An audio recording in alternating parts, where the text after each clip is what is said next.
everyone, in front of me I've got Xiaomi 11 Lite, and let me share with you how to update apps on this device.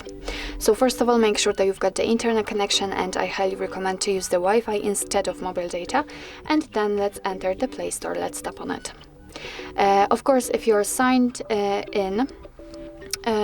logged in actually, you will see this circle, which is actually your account. So let's tap on it and tap on Manage Apps and Device. Now let's tap on Manage here. And here we've got the full list of all apps which are installed on this device.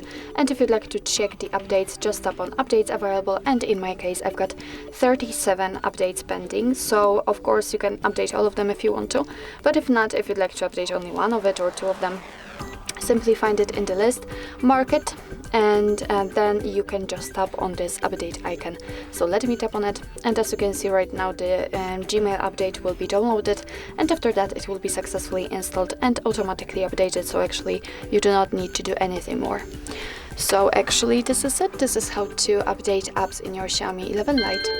Thank you so much for watching. I hope that this video was helpful, and if it was, please hit the subscribe button and leave the thumbs up.